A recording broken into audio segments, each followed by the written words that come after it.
Komiði sæl og blessuð og velkomin í helgi spjall að morgni laugardags í janúar. Við höfum rætt við fjölda af áhugaverðu fólki hér síðan þessi þáttur hóf göngu sína.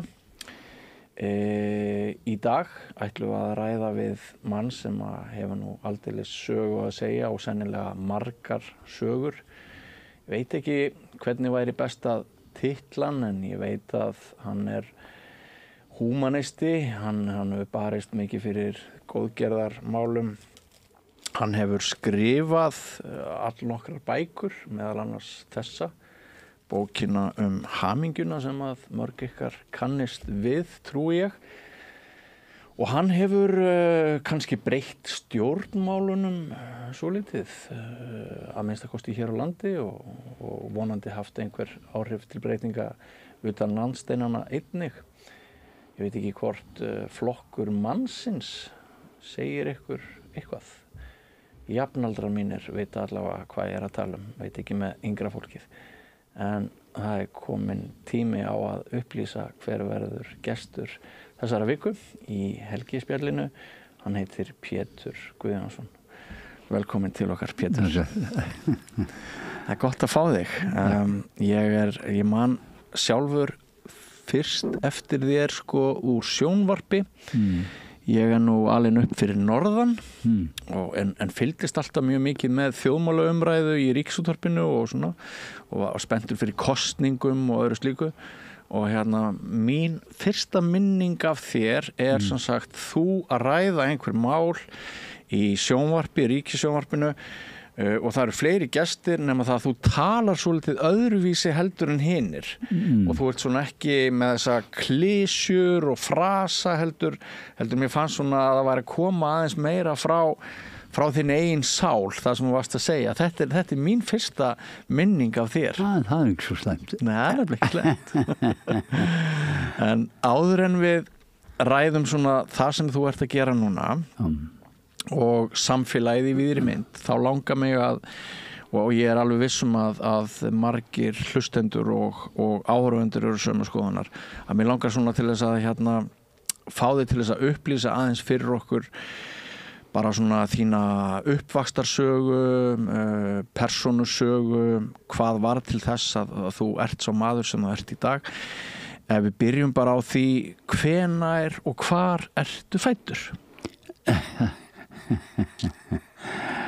Já, í þessari þrídimensjón eins og maður segir, þrívídd, þá gerist það nú á Bóndabæ fyrir norðan, Melrakkasléttu. Fæddist þar og eins og tíðkaðist, þá kom þetta ljósmóður bara og tók á móti. Og faðir minn var að læra læknisfræði. En hann fékk ekki eins og að vera með, þó hann stóð fyrir utan bara og beið eftir niðurstöðu.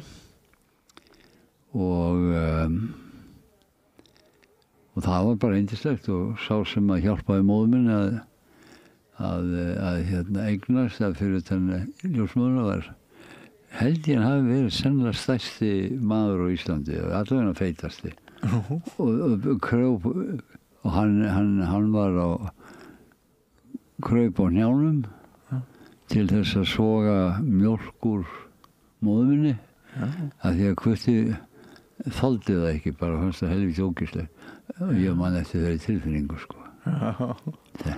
vera með svona stórt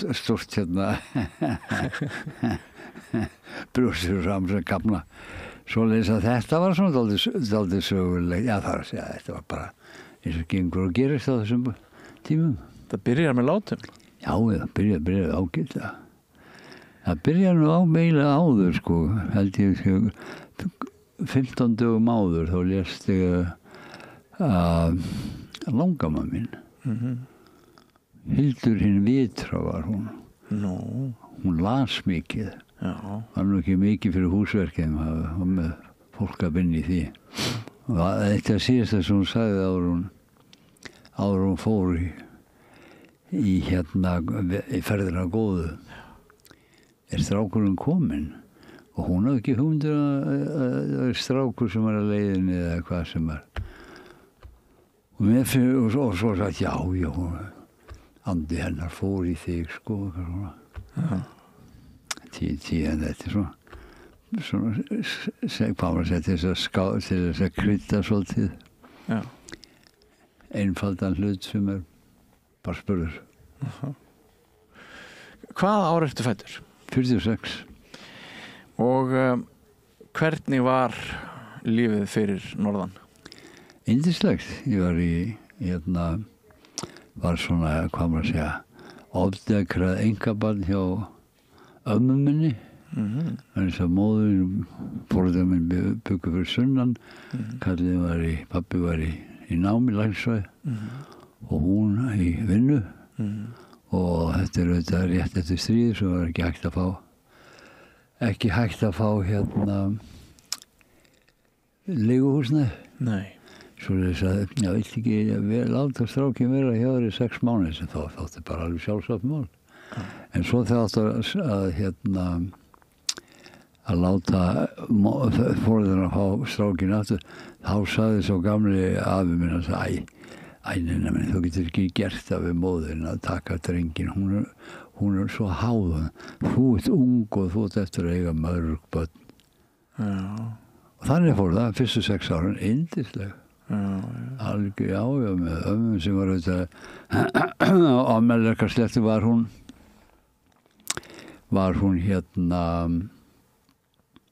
voru mörg systkinin og þau byggu eins bæjum og hún flakkaði með mig Melrakkasléttu 1 mánuð hér og annan mánuð þar og þessi árátta hefur bara orðið til þess að maður flakkar svona aðeins stærra heiminn, sko. Já, og það verður snemma til ferðaeðlið í þér. Já, hvað svoleiðis. Já, einmitt. Nú myndi ég ímynda mér að lífið á Melrakkasléttunni á þessum árum gangi út á sjósókn og landbúnað. Tækni sé nú ekki af sverari gerðinni og samfélögin séu íhaldssöm svolítið. Passar það? Já. En annars það sem að passa meira svona, það bara svona samkennd á milli fólksins, sko. Var hún mikil? Já. Og það var alltaf opnar dyr, sko, ekki eins og núna, sko, þá fólk í stór hús og einhver kemur í heimsókn, sko, þá, best að finna hótel eða eitthvað, eða Airbnb fyrir, sko.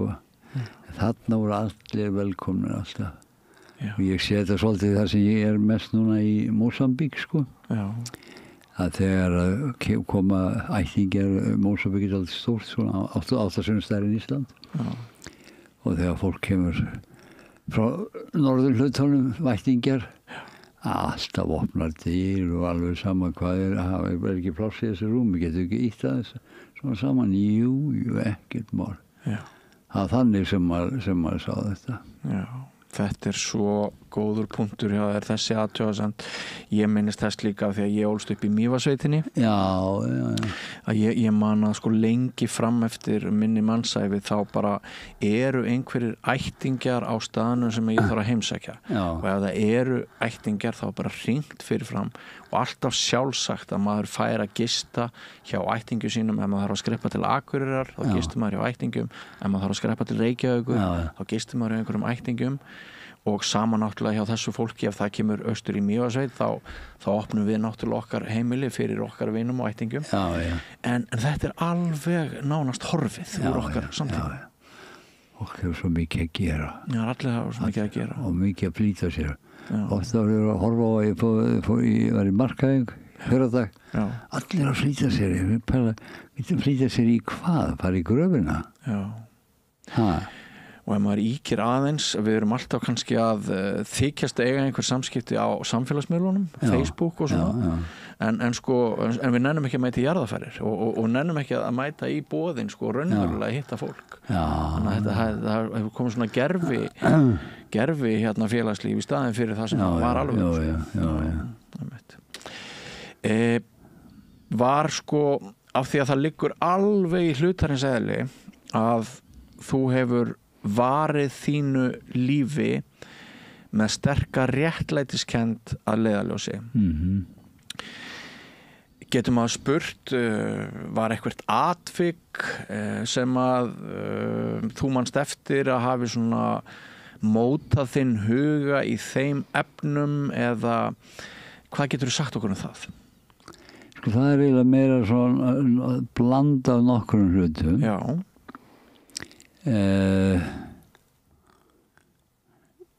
Það sem ég tek úr, hvað maður að segja, svona sterk minning úr bernskunni er að vissi ekki þar held ég það sem var í sveit í Skagafirði, Stóra Raskarði. Já. Og það gæti ég ekki verið 11-12 ára eitthvað svoleiðis og sá sem var svona yngsti sonur, hann verið svona rúmlega 20. Mjög spes náungi. Það sem var man vel sterk eftir vorum fara á Engerslátt. Já. Og hann var með ljáin hérna var fyrir aftan bak sko. Já. Vafinn og svo framvís. Já. Og þetta var bær þar sem var mikið hesta og hestatamning og svo framvís og ég var algjör nýgræðlingur en þeir hentu mér á bak samt sem áður og þó mér hefði hent á bak í fljófti það var bara svona hlut að þessu. Já. Svo hann setti mig á einhverja svona ótæmi og heldur í tauminn. Já.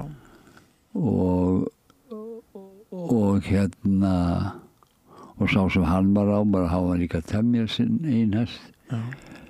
Þeir eru svona æsasbáðir og þannig að sá sem að hann er á prjónar og ljárinn rekst í hérna lærið. Á þér? Nei, hjá honum. Já. Og hann reisir sig upp sko í hesturinn og ljárinn fer í. Já. En hann sleppir mér ekki. Já. Hann fyrst léti róa niður hestana. Já. Og svo sem það var ekki að láta ótöfinu hlaupa mér út í buskarni og henda mér einhverju grjótu sko. Heldur lét róa fyrst niður hestana, stóð svo að baki og tók svo ljáinn út. Þetta þótti mig ansi merkilegt. Forgangsröðunin, já. Já, setja svona aðeins í forgang. Já. Þetta er svona það sem að tekur, það er hins vegar það sem að tekur svona sterkast, er svona blanda mörgum hlutum að þegar ég var komin allast upp þá mér sagt eitt og annað eins og sagt við fólk sko. Þú eru hamingjusamur ef þú eignast konu, ef þú eignast peninga, ef þú fær góða hérna menntun og hérna ég tala ekki ef þú eru frægur. Já. Svoleiðis að þegar ég var nú svona tiltölulega ungur, hvað, 24-25, þá var ég búinn með háskólagráður í Harvard háskóla. Já. Og engin svona stórhamingja þar. Að geta ágætis konu. Já. Elskulegri konu. Allt í góð með það en ekkert svona stórkostlegt og hérna átti fyrirtæki sem var í gangi meðan ég var mörg fyrirtækin, það var eitt sem var gott, hitt voru meira en vitleysa og þannig að það voru nægir peningar til sko. Já. Og það var engin stór hamingja. Nei. Og svo endaði með að Fidel Castro, hann bauð mig til hérna Kúba því ég reif kjaft við hann í svona frægu, hvað maður að segja, í frægum blaðmannafundi sem var svo fyrsti eftir hann hafði tekið völdin á Kúbu. Svo það voru allir að horfa á þetta og ég gæti ekki labba út á götunum einhverja konur kæmi upp til mín og föðmuðu mig og svo hvað það var gott hvað þú fórst með það, hvernig þú fórst með hann skeggjaða. En vinstri menn komin og fæðmuðu mig og sögðu hvað það var gott hvað að félagi Fidel skildi bjóða þetta til Kúbu. Já, fólk sá þetta alveg með gjörólíkum augum. En ég gat bara ekki labba út á götu almennilega sko. Og þetta var það að vera frægur, þá sagði það að vera frægur er ömurlegt. Ég skil ekki nokkuð maður skulle leita þessu. Og þá hvað ger ég með lífið mitt?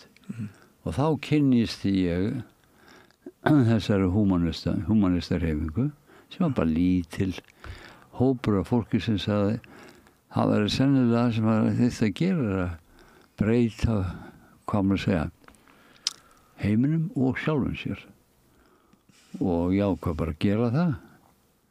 Þetta alveg magnað, Pétur. Mér langar samt að biðja þig að bakka aðeins. Já. Að sko, hvernig gat það orðið að þú verður nemandi í Harvard? Sko, allir þessi hafa ekki haldið að ég verið eskimói. Ég hugsa það. Í hvaða framhaldsskóla gekkstu? Já, Íslandi. Já. Sko, Íslandi var nú bara MR, svo var ég skiptinum í Bandaríkjunum. Já. Og lendi í skóla sem held ég hafi verið 12. besti framhaldsskóli í Bandaríkjunum. Já. Og gekk nokkuð vel. Já. Og já, svo prófaði eitt og annað og ég var í skóla sko við hliðin á Boston. Já. Og ég fór í viðtal. En ég segi, þetta er bara eitthvað rugglast í þessu sko. Svo ekki bara það, þetta gaf mér mjög stóran styrk, hann stærsta sko. Já. Hafðirðu verið afburðanámsmaður hér heima á Íslandi? Nei, já, ágætis. Já. En ekki svona einn af, þú veist, topp 10 sko. Jó, ég var topp 10 en ekki svona, ekki dúk sko. Hvernig var lífið í MR þegar þú sko flyttur til höfuðborgarinnar og ert svona komin í deiglu hlutana hér? Já. Og berð það saman við sveitana fyrir norðan? Voru það ekki svolítið umskipti? Sko ég fór eftir ég var fyrir norðan. Þá fór ég með foreldrum minni fyrst út til Danmörkur, þar sem faðir minn var í framhaldsnámi sem læknir. Já, þannig. Svo var það góð að þau sendu mig heim í 1 ár. Já. Á Raufarhöfn og ég var þar dönskukennari.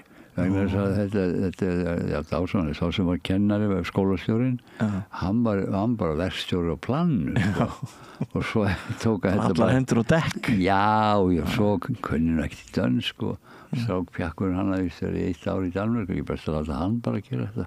Já. Svo það var bara yndislegt, var þar í 1 ár en þau sendu mig tilbaka til þess að ég héldi íslenskunni. Já. Og svo fór ég til Svíþjóð og það voru þar í nokkur ár og sem var mjög gott. Og svo þá fyrst kemur til Reykjavík sko. Já. Eftir Danmörk og Svíþjóð, svo samanburðin er nú meira við það. Og hvernig fannst þér Reykjavík þessa tíma samanborið við stórborgir skandinavískar? Reykjavík? Já. Ömurleg. Já. Svo þessi fyrstu 2 ár sko. Já. Svo lendi maður auðvitað eins og gengur gerð, ég gerði þarna vísu út til líka í Falun í Svíþjóð. Það lendi maður í einelti. Já. Maður öðru vísi talaði norrlensku. Já, auðvitað. Þetta er bara, og svo er bara bestu vinnur þar á eftir sko. En fannst þú lendi í einelti í MR líka? Nei, ekki nokkuð skapandi. En hvað var ömurlegt í Reykjavík? Bara ganga í dörlunni. Voru það svona hinnar físísku aðstæður borgarinnar frekar en hugarheimur íbúana?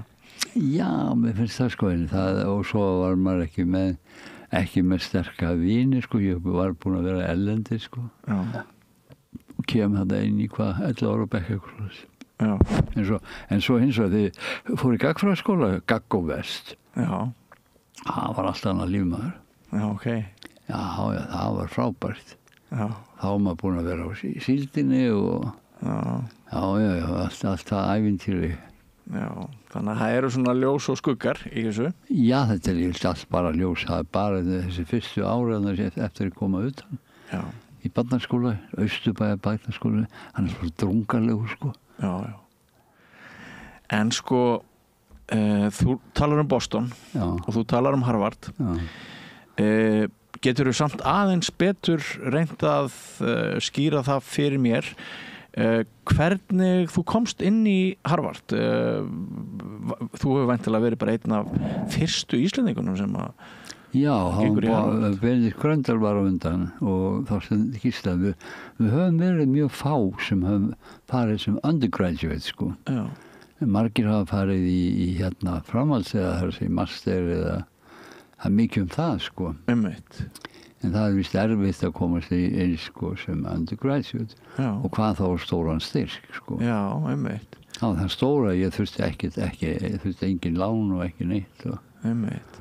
Þurftur að, sko, þegar þeir meta umsóknir, gátu þeir þá sett fingurinn á það að þú værir að einhverju leyti öðruvís en annað fólk, það væri í þér eitthvað frumkvöla element, þú værir áhugaverður íbúi í heiminum? Ætli það ekki. Og hvaða gögn voru því þá til grundvallar? Ja, þeir eru þetta með umsóknir frá skal ég þeir segja, frá skólanum sem var í þarna, sem þeir þekktu til og var eitt besti framhaldsskóli í bara allum Bandaríkjunum. Og ég hafði tekið þátt í einhverjum svona samkeppnum eins og þetta með starfsfræði samkeppnum, staðið með sæmilega sko og svo einhverju leiklist og svo. Já. En ertu jafnvígur á félagsfræði og raungreinar í námi? Já, ætli það ekki bara. Ég gæti trúa því það var uppalega þetta svo mikið þú veist, maður trúir í ég hélt ég væri aumur í starffræði og endaði þarna var með svo skemmtilegan kennara í skal ég þér segja í starffræði sem sagði leita á sko starffræði þetta er eins og poetry, þetta er svo ljóðlist þetta bara kom frá honum sko þetta er svo tært þetta er bara eins og Pítagóra sko hringirnir hans svo ég segi, horfðu svo ég var að læra sko differential starffræði svona háskólastarffræði því var í svona sérbekk við vorum eitthvað 4 eða 5 og þau voru aðeinslega ég var eiginlega bara fascineraður og svoleiðis að það var nú það var til þess að ég var svona sæmileg ég frekar mig bara svona skussi Pétur, ég veit að þú varst blaðamaður á Boston Globe, var það ekki? Jú. Er það fyrir eða eftir Harvard? Það er eftir Harvard, það er ekki sko ég fer til Chile eftir háskóla ég tek fyrst undergraduate sko og svo síðan graduate stjórnmálafræði eins og Ólafur Ragnar en það hittist við hérna heima oft þegar hann var þá í Bretlandi og ég í Bandaríkjunum og og þá var maður svona að vinna fyrir sér í smá aur með því að vera frílansblaðamaður og og vegna þess ég var á tíma sem var mjög áhugaverð þetta þegar að Allende var fyrsti sósíalista sem er kosin sem forseti sko þá erum við talað með hann upp úr 1970 og þá einhvern veginn þá duttum okkur í hug að ég var aldrei sniðt það myndi vera vinna einhvern svona ekstra aur með því að vera frílans og ég var með Boston Globe og Miami Herald og kanadíska útvarpið og var stundum út á götu og þegar jóerðum að tala ég átti vinkonum sem var skal ég segja þér hann blaðamaður þar og svo þegar að ég fer á fund með Castro þar segja á þennan blaðamannafund fyrir hönd Globe eða? Sko það var það sem það sem í raun og veru þá var undir kona mín ég var í Bandaríkjunum og hún fekk hún var sem ljósmyndari og hún fekk passað fyrir okkur en svo þegar ég fer á fundin hjá Castro margmenni þetta er fyrsti fundur hans síðan tók völdin sko Kúbu og ég var bara í stuðan og ég hélt nú ekki endilega ég myndi vera að segja eitthvað þetta var mörg hundur þetta var frægustu, stærstu sjónvarpsstöðvar og svo framins og ég stóð upp bara þú veist ungur maður með sítt svona krulla hár og fæ bara mikrofónin upp í við og ég þarf að segja hver ég og ég segi Pétur Guðjónsson, Þjóðviljinn á Íslandi. Ég gæti ekki verið að segja Boston Globe. Hvað þú að gera hér helvítis ameríski Við vita. Klára varstu? Já, heyrðu, svo fer ég bara á skrifstofuna mína eftir fundin og hringi í hann Svavar. Já. Og ég þakka honum alltaf fyrir Svavar Sálu. Svavar Gestsson? Já, Svavar Gestsson. Já. Og hann sendi mér passa frá Þjóðviljanum. Já. Svo ég fór til Kúbu sem blaðamaður Þjóðviljans. Ekki segja Boston Globe eða Miami Herald, þetta bara útsendari CIA, sko. Já. En þarna kemur, sko, íslenska óttaleysið vel framhjá þér. Það er engin hindrun svo há að við getum ekki hoppað yfir hana. Já. Það er rétt. Það er nefnilega ákveðið, sko, element í okkar þjóð. Að það sem aðrir kannski vegna einhverja skilyrðingar draga sig tilbaka þá bara þetta er ekki hægt. Við erum ekkert að lesa það þannig og gerum mjög oft ekki greinamun á þekktu fólki, frægu fólki, miklu fólki eða litlu fólki sem náttúrulega einstakur kostur þessari þjóðar og ég vona að þannig verði það alla tíð.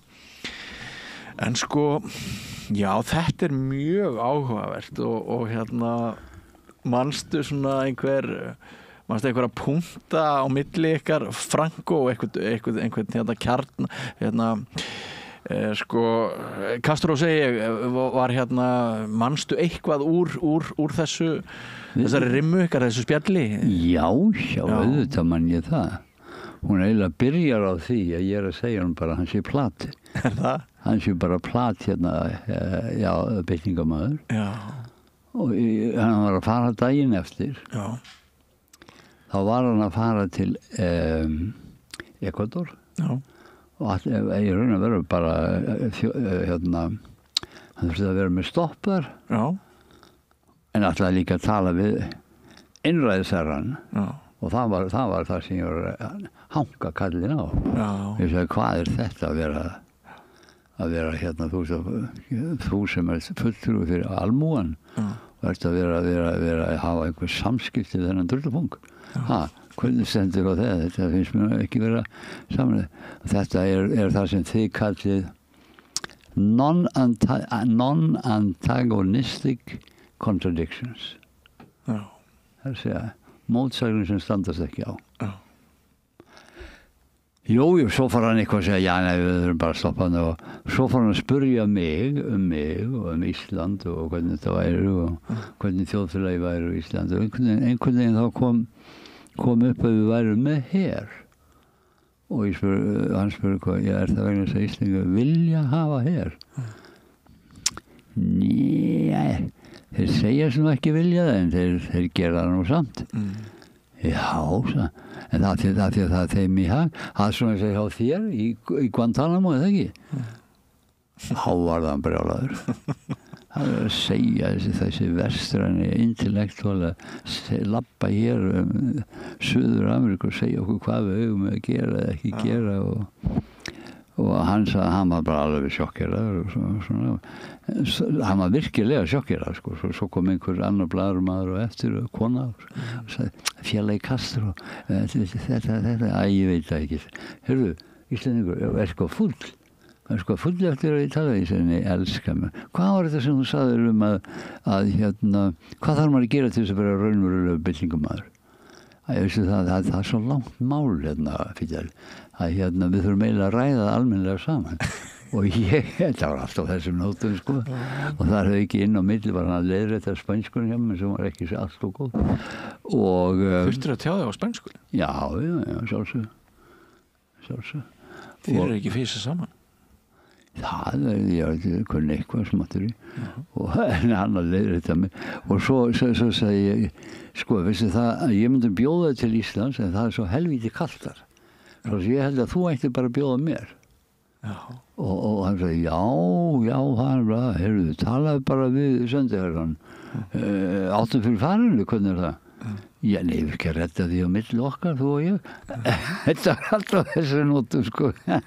Og raungerðist þetta? Já, við varum í 6 vikur. Og hvað hittur hann oft? Ég hitt hann ekki, heldur vorum við hann var alltaf eitthvað þælast. Við vorum í bréfasamskiptum og ég var með það með, til að byrja með fyrstu 2 vikundar minni mig. Þá var ég alltaf með einhverja, sko, svona sem að öndunir í hálsmálið. Já, hans menn. Já.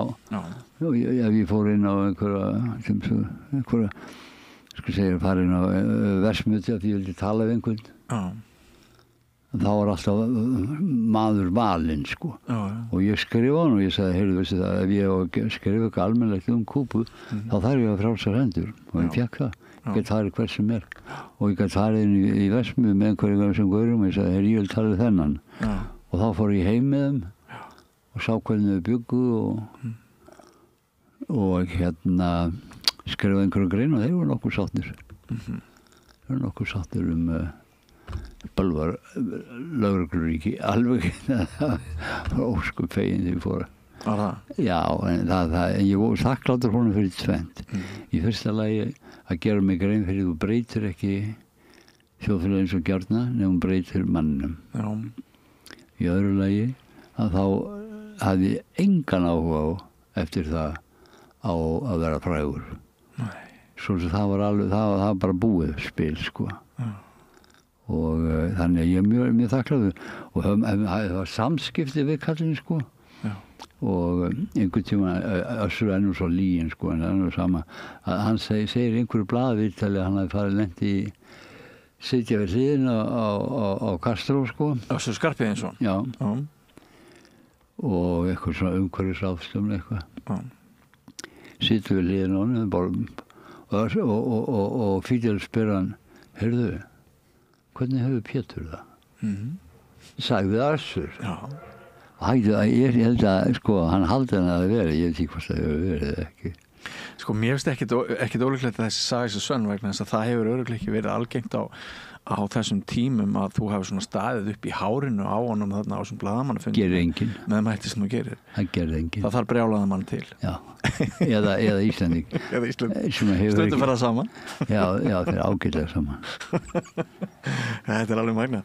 Sko, ertu búin að þú sem að gengur þarna þúfurnar á Melrakkasléttunni sem barn og ert heldur betur komin langan veg þarna í lífinu. Hvað, ertu 25 ára gamall eða eitthvað svoleiðis? Já. Ertu á þessum tíma búin að ákveða það að þér finnist sá hluti tilverunar sem liggur utan íslensku landsteinana vera meira spennandi heldur en það sem að gerast á Íslandi? Já, sko, þetta nú ekki voðalega stór pláneta. Nei. Ég hugsaði að þetta væri í Úranus eitthvað svoleiðis. Júpíter. Taka, ég veit ekki hvað, langan tíma. Til að fara að fá eitthvað kaffisúpa. Jú, sko, það bara ákvörðun var ekkert Ísland eða ekki Ísland, heldur ákvörðun var það að breyta heiminum. Það nefnilega. Og ég lærði svona eitt og annað í Chile og svo bara fórum við með, hvað maður að segja, boðskapinn til Bandaríkjanna. Byrjaði fyrst í Kaliforníu, Berkeley og það kring og ég var þar kennar í háskóla og bara sem atvinnu, sko. Og sagði nemendur hvað er þið að gera hér? Ég meina þið að fara út og gera byltingum að koma og þannig var fyrsti óperinn og þoldu Bandaríkin að þannig væri talað í háskóla heiminum? Ekki alltaf, sko. Já, það var allt í lagi, sko. Ég var í Harvard, þá var ég með marga marxista sem voru kennarar hjá mig. Þeir höfðu vit á því, sko. En og síðan fór maður til New York og gerði það sama og í mörg önnur lönd bæði í Suður-Ameríku og í Asíu. Þannig að það var ekki spurning að, sko, ég flyttst aftur tilbaka til Íslands jú, þá kom kona íslensk og svo börn og svona sem og það var bara rosalega áhugi hérna og það þótti gott að vera en ég var alltaf með starfsemi út allt. Já. Ég að velta þig fyrir mér sko, hvernig myndirðu skilgreina pólitísk viðhorf þín á þessum tíma? Trúðirðu á einhverja hugmyndafræði sem að þér fannst að væri skásta hugmyndafræðin í heiminum og varstu svona komið með eitthvað erindi? Já, en pólitíki var alltaf bara ein framsetning sko. Skilur, fyrir langan tíma hafði ekki nokkuð áhuga á því og síðan var spurningin jú, það var alltaf að reyna að hafa áhrif á það svið líka sko en hérna en að þeim hvað maður segir, því hugmyndarfræði flóru sem til var þá var nú enginn sem var svona heillað með byllinni sko. Nei.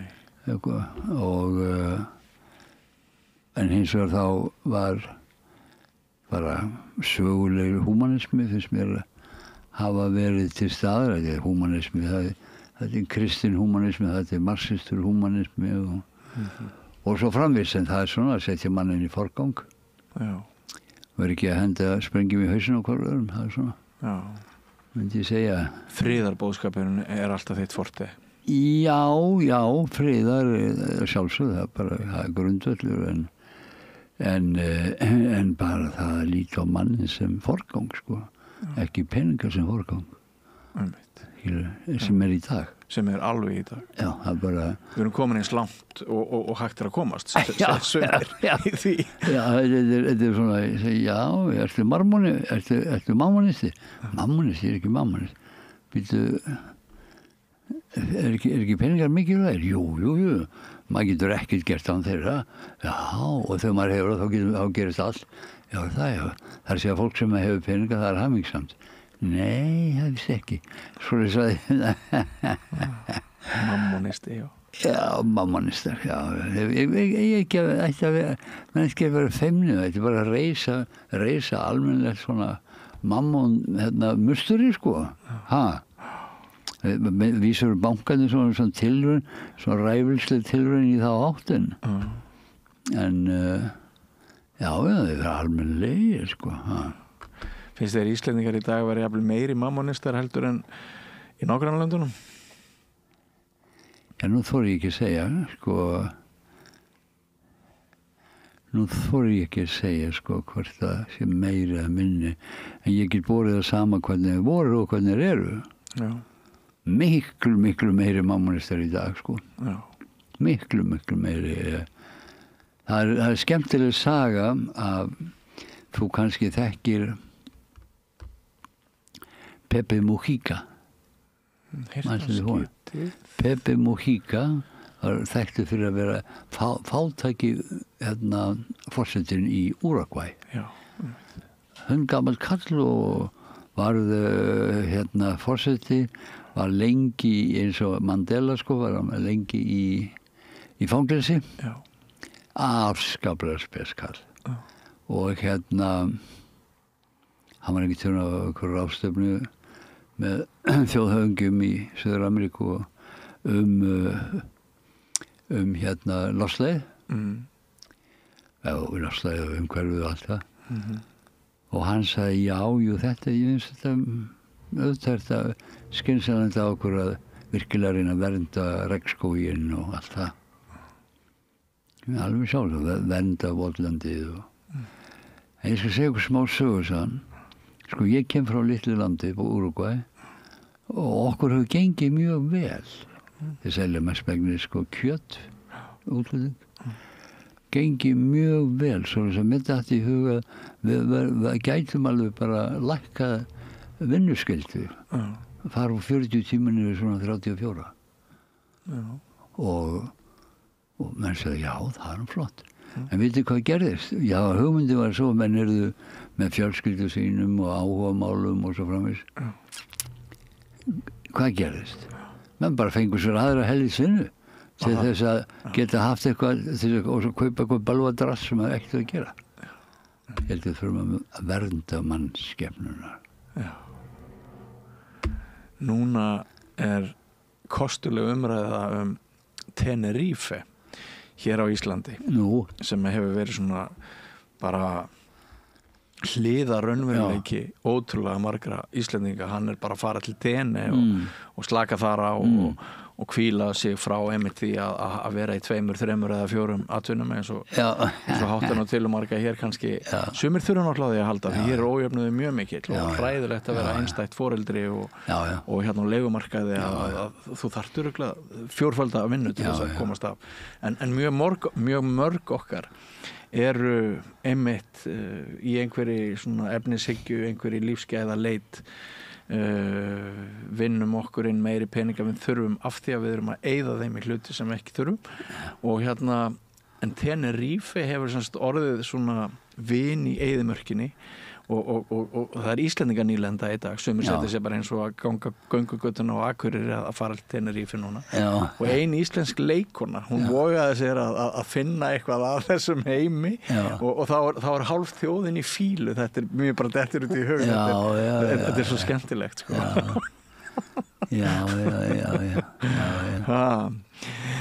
En hérna Pétur, þegar svo framlíða stundir og þú segir að þarna þú kynnist íslenskri konu þegar eignist börn og flytur þá heim til Íslands. Já. Og það þá sem að þér dettur í hug að setja mark þitt á stjórnmálin og reyna að breyta íslensku samfélagi til hins betra að þínum mati? Já, það má segja það var bara hluti af því sem var að gera, sko, breyta hlutum í Bandaríkjunum og breyta hlutum hér og þar, skilur við. Verið með starfsemi í mörgum löndum í Asíu. Já. Og Ísland var bara, það að segja, hann viðmið akkur í þetta landin ekki hitt, bara gera þar sem að góð svörun, þar sem að áhugi, skilur við. Já. Og að breyta Íslandi var bara einfaldlega vegna þess að það var áhugi. Já. Það er ekki að Ísland þurftu meiri eða minni þörf og breytingar á sjálfsögum. En eins að fólk allstaðar að leggja áherslu á það sem skiptir engum málum. Já, akkurat. Mestu tími kannski sem fer í það. Já, alltaf flýta sér og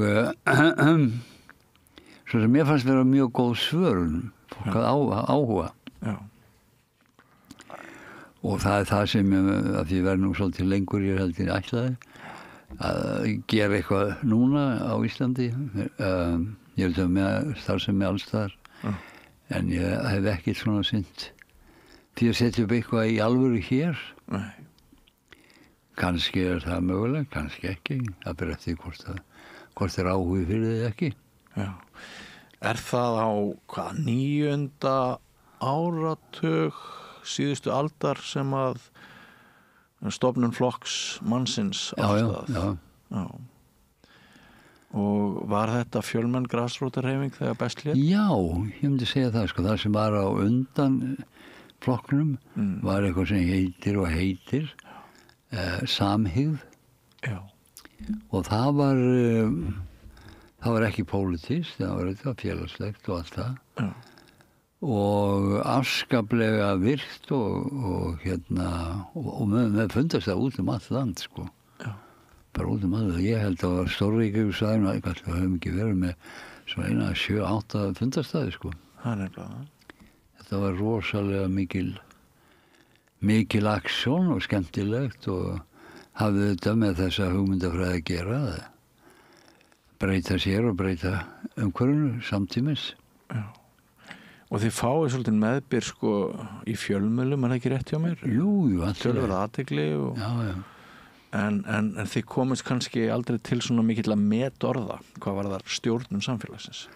Nei, það er alveg rétt. Ég man eftir að ég satt einhvern veginn með honum Alberti Guðmundssoni, sáluga.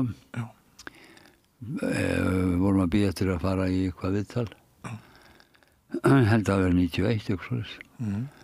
Og hann sagði, og þarf að fara í gegnum þrennar kosningar og við fórum aldrei í gegnum nema tvennar sko. Og þá fór svona áhugin að dvína svolítið á pólitíkinni og hjá mörgum. En voru einhver sjálfsagt geta verið.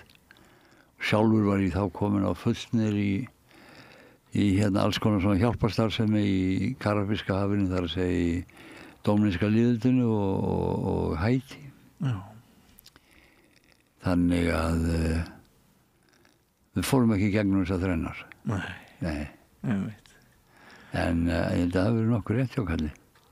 Já. Sko, húmanismi. Já. Hvernig skilgreinurðu húmanisma? Sko, það er nú bara ósköp einfalt. Húmanismi er nú bara það að þú setur á félagslega, þú setur mannveruna sem miðpunkt félagslega. Það er að segja velferðin er ekki velferð fyrirtæki eða velferð, þú veist. Og svo bara að koma fram í aðra sem vill þessi koma fram í þig, sko. Það er að þú vilt ekki þessi vera að henda sprengjum í hausinn á þér. Svoleiðis að þess vegna er hann auðvitað alltaf, hvað maður að segja, er hann alltaf á móti öllu ofbeldi, sjálfsögðu. Og það var ekki bara físiska heldur líka hvort sem það er trúarlegt eða félagslegt eða milli kynja eitthvað svoleiðis, sko. Hann er mjög gamall, þessi húmanismi, hann er ekkert eitthvað sem var fundið upp í gær og til þetta svona formlegur kristinn húmanismi og formlegur marxistur, Marx í, hvað maður að segja, Marx í 48 ritgerðunum sínum, sko, þegar hann skrifur hvernig þetta verður, þegar þetta verður allt orðið gott. Það er svona húmanismi. Já. Nú er við getum sagt ný umræða þátt Íslands að stöðu Íslands í alþjóðaumhverfinu og ábyrgð Íslands í alþjóðaumhverfinu. Eigum við alla daga og öll ár að keppast við það, róa því öllum árum að við getum verið ábyrgðarlausi unglingurinn í samfélagi stórþjóða sem búa yfir hervaldi, eða ertu sammála þeim stjórnmálamönnum núna síðustu misseri sem að tala fyrir því að heimurinn hafi breyst þannig að við þurfum að verja stórfé milljörðum á milljarða ofan til þess að gera okkur gildandi standa við ábyrgðir en sko þetta er hérna, það er eiginlega ótrúlegt hver lítil umræða hefur orðið þetta finnst mér þessar vendingar sem virðast vera miðað við hvað þetta er sko róttæk breyting. Geturðu sagt mér svona eitthvað skoðun þína á þessu sko? Já, hún er nú auðvitað tengist því bara hvað þetta er sko umræðan er þetta alltaf eitthvað smá platt þannig að menn í staðan fyrir að hugsa í grunninn til hvers að vera að nota vopn til því að kakkur vera að setja fleiri og fleiri vopn handa lögreglunni það er ekki glæpumenn það er hvergi nokkur staðar nokkur neinar sko staðreyndir sem benda til þess að með því að vopna eða þýðir það að það eru minni glæpir. Það er aftur talandi hann Pepe Mujica sko. Það kom spænsk svona búa flott fjölmiðlega kona talaði við kallinn og hann var bara satt út í garði með svona flaksandi skiltu og bumban svona sástu og spurði og fína spurði. Já, þeir eru búin að gera róttækar alls konar róttækar breytingar eins og leyfa homum að giftast og svona í kaþólsku landi sko og síðan að gefa hérna marihuana frjálst sko já, ertu fylgjandi hérna að nota marihuana Fylgjandi því að vera að deyfa sig? Nei, elskar mín, ég ekki fylgjandi því að vera að deyfa sig með því að drekka brennivín heldur. Haldið sem lífur alltaf stutt til þess að en það sem ég fylgjandi að vera ekki með glæpi og með því að gera þetta löglegt þá fara glæpir sem gerðu sem gerðist í Frakklandi, Portúgal og annars staðar. Þannig að auðvitað í besti business sem til það auðvitað vopn. Og ég held að annars stærsti útlendingur Breta vopn. Þannig að það svo mikið bullshit í kringu þetta að hálfa væri nú til þess að réttlæta einhverju græði eitthvað að mörka lífið úr fólki í öðrum landshlutum eða öðrum álfum og réttlæta það að fara inn í spítala og drepa lítil börn sem eru kannski bara í fyrirbörðar og svo framins og þetta er ekki það er aldrei boðlegt siðlegt. Ég hef verið í nokkrum svona þar sem komið stríðsástand, skiljur, Haítí og svona og með Ameríku og menn bara ruglast, menn bara verða þessu lógik sem þú og ég erum með menn verða bara á lágu plani. Svo þjóður ég með þetta var hvað maður að segja, menntaðist að þjóð í sín tíma verður bara skepnum. Af því þú nefndir dópið og brennivínið áðan þá álykta ég að skoðun sé svo að við ættum að nálgast þennan heim fíknarinnar sem heilbrigðismál fremur en sakamál. Hef ég rétt fyrir mér þar? Já, sjálfsög. Já. Er það þá skoðun þín að til dæmis hér á landi þá ættu við ekki að hafa refsingar gegn sölu og fíkniefnum? Sjálfsög, ég meina það mörg dæmi það og það engin lógik í því, ekki læknisfræðilega að leyfa, þú veist, gera mikið úr brennivín eða alkohol og ekki hinu sem að hefur minni skada. Bara, það engin lógik í þessu sem að vitleysa en það sem í staðan svo í dag líka voðalega fínt sko hvað að kalla já hugarfarsbreytingar efni sveppir og svoleiðis svoleiðis sko, sem maður var auðvitað þegar maður var í háskóla LSD og allt þetta og meskalinn og gerði rannsóknir og svo framvis og þetta auðvitað algjör djöfusi stella vera að dæla þessi í fólk algjör stella sko ekki, og bara út úr kú þar sem það mér þótti merkilega þannig að ég var niður í Chile og eitthvað fyrsta námskeið sem fór ég upp í fjallum að vera vakandi skilur það var mesta hæ sko sem til var ekki það að vera eitthvað einhverja hallusinasjónir vera vakandi maður, vera lifandi. Hefur þú þá lengi verið allsgáður? Já. Hættirðu bara öllu þessu rugli eða stungumæður eða hvað?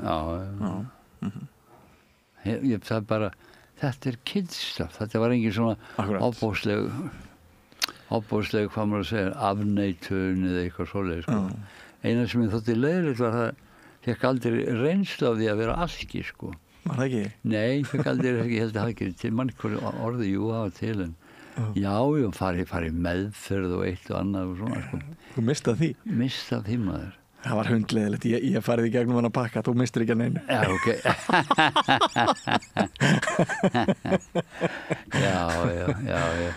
Já, neini, þetta er mikilvægt að fara í gegnum það að losna við ótt og það sem ég mest legg áherslu á. Einmitt. Sko, Þú ert enn á fullu og hjartað er á sínum stað og það er ástríða og hérna hvernig virkjarðu svona áhugaðinn á að bæta heiminn, breytunum hvaða tæki hefur í dag til þess að láta rödd þína hljóma og setja mark þitt á heiminn? Tja, fyrsta lagi er það sjálfsagt að aðalatriði er að tala af reynslu. Allar þessar bækur sem var með það síðustu, Já. Það eru allar byggður á reynslu, sko. Einmitt. En ekki bara teórium. Hver er til dæmis lykilsetningin í bókinni hamingjuna ef einhver þannig lykilmálsgrein er til einhver leyndardómur í örfáum orðum? Já, örfáum orðum. Engin leyndardómur, vita þetta allir, bara með hlusta ekki á það og fara ekki eftir því. Sem er það, hver er munur og veljan og hamingju, sko. Veljan er, þú veist, pleasure. Já. Það er yndislegt að borða góðan mat en svo er hérna það búið.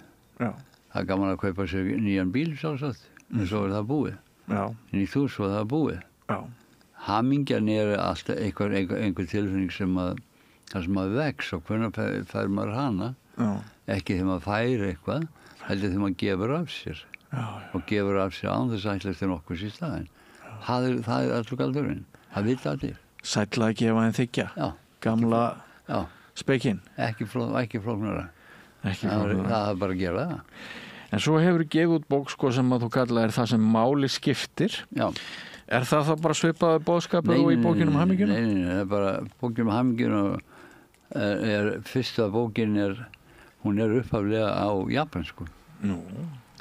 Bókinum hamingjuna. Ég var á hérna ferðalagi í Japan Östurlund og hélt fyrirlestur þar og svo alveg tróðfullur og tveir náungar koma til mín og segja Mr. Gudjónsson, you write a book of.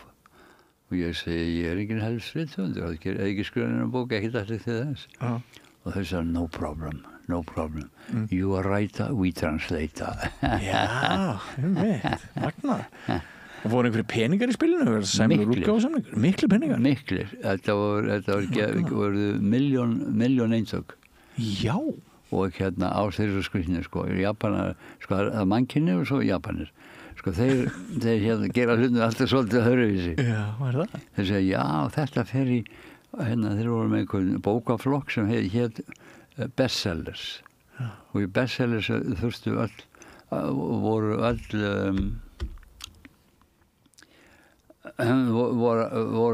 allar bækur. Já. Milljón eintök mest kosti. Já. Og þau kunnu sko markarsetningun og ég veit ekki hvað með sér. Ég held að þetta var ekki svo góð bók sko. En þeir hafa eitthvað svona gert hana flotta og fína og ég held ekki að myndi seljast nema kannski 1000 eitum mestarleg. Svo ég gaf allt til góðgerðarstarfsemi í Indlandi. Hvað ert að segja? Já, sem var ágætt, allt í góðu. En hérna en hvað ég að segja, jú, maður hafði sjálfsagt beðið 5% eitthvað svolítið. Og það sem þeir Japanir sáu þá í bókinni var einhver svona er það einhver svona skilaboð sem að þeir telja að hafi góð áhrif á þeirra samfélag að séu birt? Já, sko, þarna vorum við búin að finna upp einhverja aðferð til að sem var kölluð svona í slökun og nú þeir sem er að senda á okkur Vesturlandabúum er lausnindar jóga og svona tóttari og við nokkur höfum fundið upp aðferð sem maður getur nota á staðnum sem segja ef ég finni fyrir hvað hittar að einhverju spennu í maga núna til dæmis að þá myndi ég meðan ég er að tala við þig breyta þessari neikvæðu spennu úr maganum yfir í fína tilfinningu af af hérna helvíti góðri bara svona krafti og frið og ég ger það með mér að tala saman. Þegar ég segi ekki bara, heyrðu, aðeins að skreppa út og svona, setjast niður í, kem tilbaka eftir 20 mínútur. Þetta þótti merkilegt. Og þetta engin önnur aðferð. Það kallaði Gudjonsons method of active relaxation. Magnað. Notarðu heilan til þessa eða ertu meira, nærðu einhverju stjórn yfir einhverju líffærum? Já, hvort tveggja sjálfsögðu. Hvort tveggja sjálfsögðu. Hvort tveggja, já. Já, þetta bara, þetta er tiltölulega einföld eins og allt. Þegar maður kann það, þá er þetta einfalt.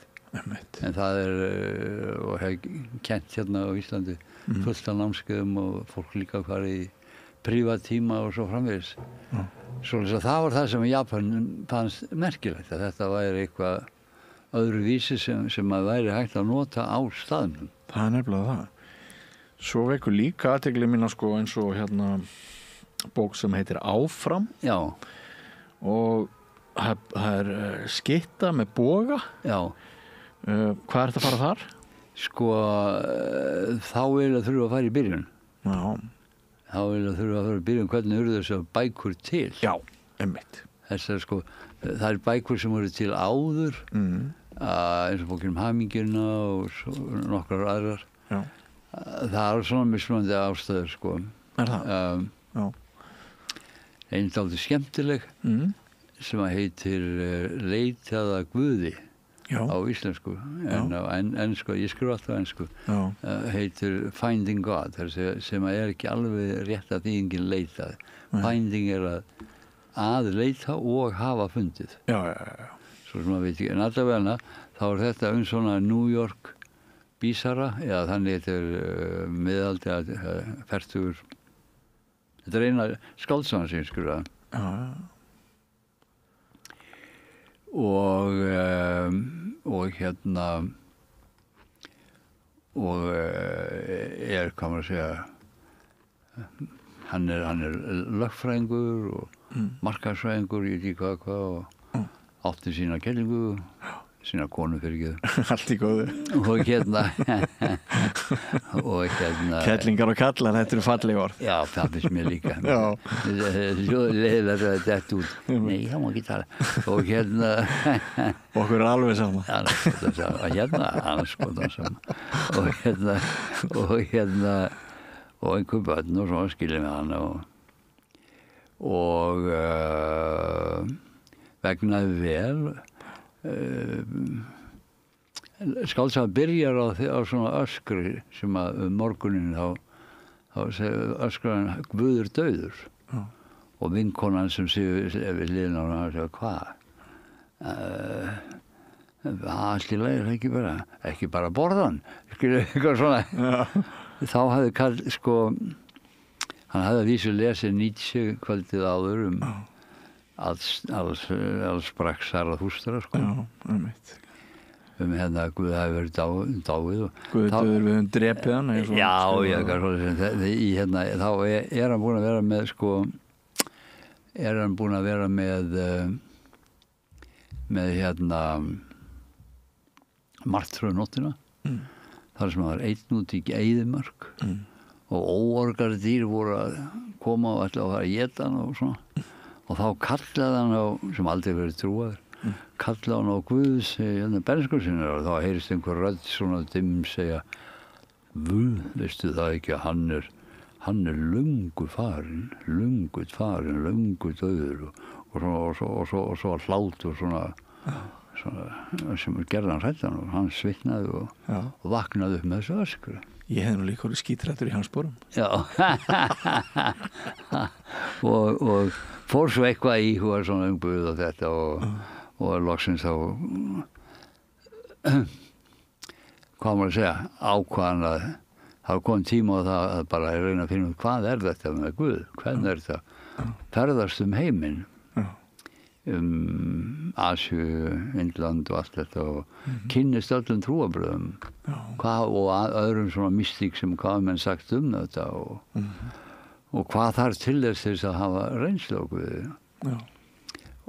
Og eitt af því það kemst hann að því þegar hann í Brasilíu að maður þarf að losna við þar að segja þú nærði ekki sambandi við Guð nema þú hafir enga þarf á honum.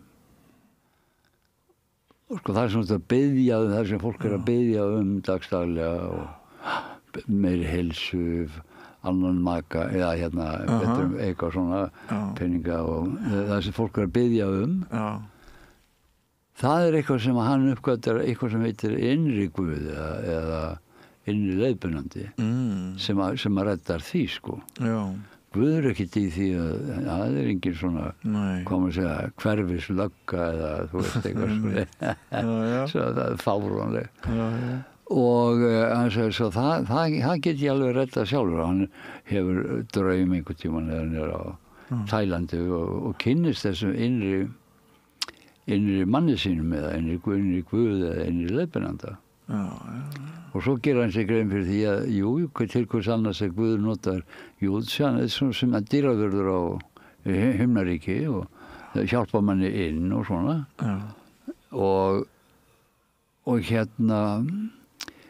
og hann svo sko það verður hræddur við það þannig að alltaf með einhvern ótta með að deyja auðvitað og það heldur hann aftur og maður getur losnað við hann sjálfur. Svo sem maður getur sjálfur losnað við hann og upplifað eilífðina sjálfur. Og þá spyr maður til hvers þarftu þá Guð? Það góð spurning. En allavega hana þá gerist ekki neitt nema losnað við hann ótta. Og hittir þá gaur sem var í Brasilíu sem hafði dáið klínist og þeir ákvaðu síðan að fara upp í sveit og hafa reynslu að þessu að losna við hann ótta sem þú að gera og fara svo í fabilu og tala við fólki og svo framvegis. Svo það er byrjun á þessu á þessum bókablokki. Svo verður það var svona pælið í hvernig væri hægt að ná tengslum við Guð og var með námskeið sem var fyrir austan fjall í stað sem heitir Básinn, ég veit ekki hvað það gera fyrir austan Hveragerði, það er svona vikingaskáli og þar var stórt námskeið og fjallum þetta hvernig fyrir maður losna við óttan dauðan og alls konar æfingar og svona. 2 vikur seinna datt ég niður dauður og drafst í 10 mínútur. Og það var helvíti góð reynsla. Mæli með henni. Hverjar voru aðstæðurnar? Ég var bara, þetta var ídeal aðstæður. Ég var í world class workout í helvíti góð formu og var með engaþjálfarann við hliðina á mér tók á svona smávís, ekkert sérstakt bara leiðið mig og því vaknaði að spyrja það var fullt af fólki í kring og menn að stinga einhverju í og ég spurði blessaða þjálfarann hvað var það? Þú dóst sagði dó hvað helvítis vitleysa Hjartastopp í 10 mínútur? Já. Hvað helvítis bull er það? Og það var síðan til þess að ég trúði allavega strákur minn einn er hjúkufræðingur ég let hann fara niður á líkamsræktarstöðin til þess að mæla tækið hvort þetta væri nú rétt mæling já, kallinn var steindauður og það var bara þið besta mál. Geturðu sagt mér eitthvað frá þessum 10 mínútum? Það er þess að fyrsta bókin sko. Já, en svo bara hér og nú? Já, fyrsta bókin hún talar svolítið það hvað það sem að gerist þau virkilega deyrð og þá þau vaknar aftur þá manstu ekkert og margir verða svektir þess að þeir byggust við því að myndu sjá ljósið, pappa og mömmu og svo framvegis eitt og annað þannig að að það er svo reitt sem að koman og spurði mig ekki sko hvernig líðum og hvernig, sástu eitthvað? Fréttaeðlið. Já. En síðan gerist það að það verður mikið breyting á lífi hjá mörgum. Sumir kannski sjá eitthvað. Var það næmari? Já, og sjá eitthvað kannski bara í svefni, bara í draumi. Já. Aðrir að labba niður götu og sjá allt í eitthvað. Það er orðið til einhver ný rás til að taka á móti einhverju. Eitthvað svoleið, sko. Svo eru sumir sem að kannski kunna að fara inn í minnið. Já. Og upplifa það sem að þeir upplöfu. Já. Og það er dásamlegt. Einmitt. Það var stórkostlegt. Þannig að það var til einhver nýr skilningur hjá þér. Skilningur, tilfinning, allt öðruvísi. Svoleiðis að aflengin af því að skrifa 6 bækur á 2 árum. Já, voru þetta Augustin? Og fyrsta bókin þessi sem að þú varst að handfjalla, sem heitir Það sem máli skiptir. Já, einmitt. Það er, hún er skrifuð á Reykjalundi. Þegar ég var á kvöldin, þegar menn voru að horfa á sjónvarp eða gera eitthvað annað, þá skrifaði ég þessa bók. Já, vísu skrifaði ekki svo, þessar bækur eru bara, ég les þar inn, ákveð prógram sem síðan pikkar. Ekki mjög gott, en þetta er svona úr blindráðsmiðjunni. Þannig að þetta er eins og það kemur úr kunni. Já, í raun og veru, en þetta er ég búin að hugsa það. Svo er það sem er bak við þetta og það sem er öðruvísi er að í lokallir að þessa bóka þá eru svona þakkarorð, þakka þessum, þakka hinum. En þakka í lokin þá er þakka hvað heitir það? Þakka ég þessum dásamlega krafti, mikla krafti sem að býr innra með okkur öllum. Já. Sem er það sem að eiginlega er bakvið allt saman. Einmitt. Það er það sem að... Er þar ekki komin ein helsta gjöfin og einn helsti lykillinn að því að lifa sæmilega, það er að rækta þakklætið í eigin brjósti? Jó, heldur betur. Svoleiðis að, sko, það má segja að það sem þessar bækur snúast þá ætlum ég að sýna þetta hér.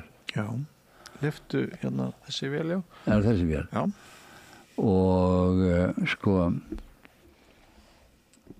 þetta fyrsta bókin, hún eiginlega bara að gera sig grein fyrir það er annar möguleiki á, hvað maður að segja, á stefnu í lífinu. Já. Segja að ég hef verið að stefna allt yfir í einhvers svona materialisma. Það er líka mögulegt að stefna að því að verða ódauðlegur. Að hafa opna framtíð. Þess að þú hefur lokað framtíð. Það getur allir séð bara sína eigin líðan. Þegar maður leiði illa, þá var framtíðin lokuð. Einmitt. Þegar manni leiði alveg helvíti vel, þá var hann opinn, spennandi. Svo hvað maður að gera? Hafa opna framtíð. Snýst þetta þá viðhorf okkar gagnvart dauðanum? Já, grundvallaratriðum. Það er grundvallaratriðið. Viðhorf, já, það má segja það sko, og reynsla. Já. Sko það er ekki nóg bara að segja já, hafa reynslu af því. Sko eitt er það að þú hefur aldrei fundið lykt af rós. Þá get ég tala eins mikið rós og svo framvið. En þú fattar aldrei hver lyktin er fyrir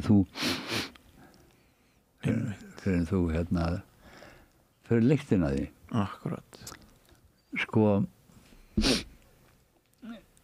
við erum á því rólu svona yfirleitt að tökum mark á því þegar að eitthvað er ekki að virka í líkamannum, þá kemur sársauki, okkur líður illa í maganum. Hvað gerum við? Við fáum okkur pillu, við borðum eitthvað öðruvísi, við gerum eitthvað. Við syngjum ekki söngu það. Hvað var ég gaman? Við syngjum ekki, við förum ekki að filósófera það væri maður læri nú ansi margt á þessu sko. Ekki sæl? Þetta er bara vaðið, það er bara gert ráð fyrir að sársauki þýðir eitthvað ekki í lagi. Já. Og það þarf að laga einhverjum hætti. Andleg vanlíðan er mjög vanskilin.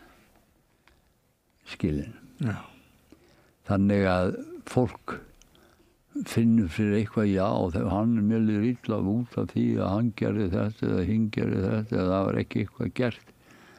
Nei, það er ekkert af þessu. Það sem að sársauki, þessi andlega vanlíðan, það er bara að vera að segja við, opnaðu framtíðina. Okkur, jú, vegna þess að þegar framtíðin er opin, þá líður vel. Þegar framtíðin er lokað, líður illa.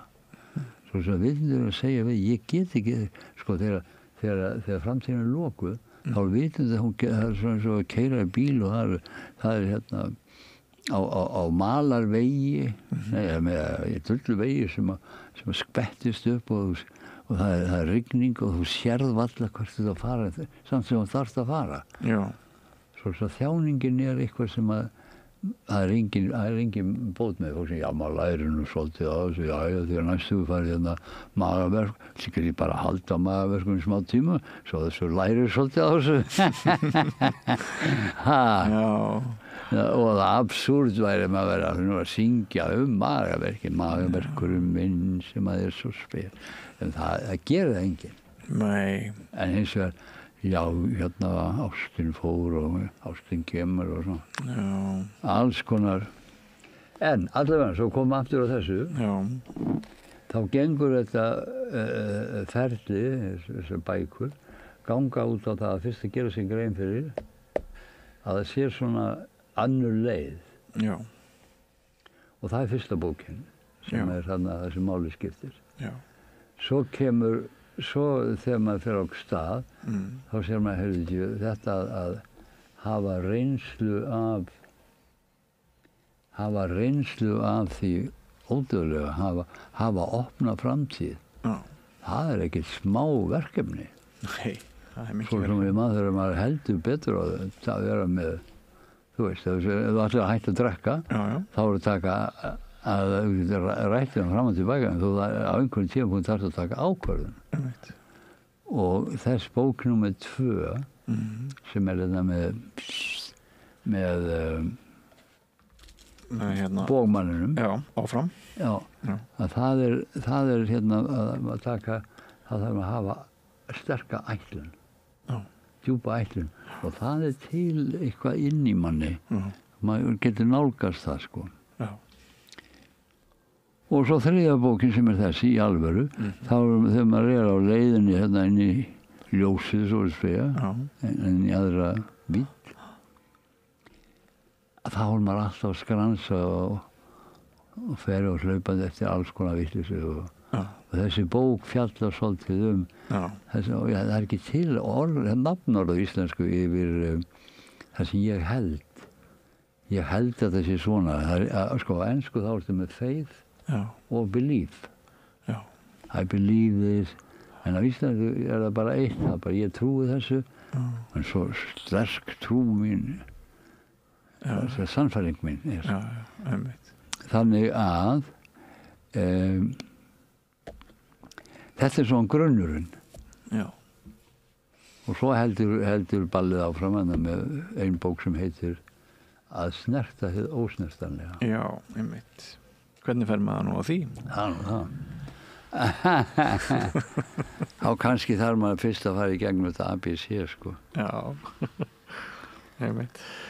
Sko, þetta er mjög það er mjög gaman að spjalla við þig, Pétur. Sannarlega áhugavert líf sem þú lifir og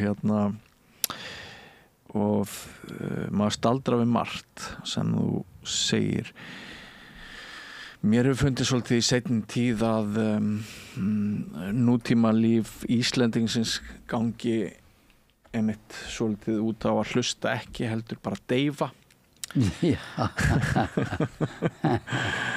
og og það hefur verið svona kannski svolítið tilhneigingin að það er svona skyndi fix að bara búm og svo bara áfram gakk, áfram ekkert stopp en sko hvar er innihaldið, hvar er inntækið, hvar er samhengið, til hvers er lifað. Það er svona stundum sem að manni finnst að mætti velta því aðeins betur fyrir sér.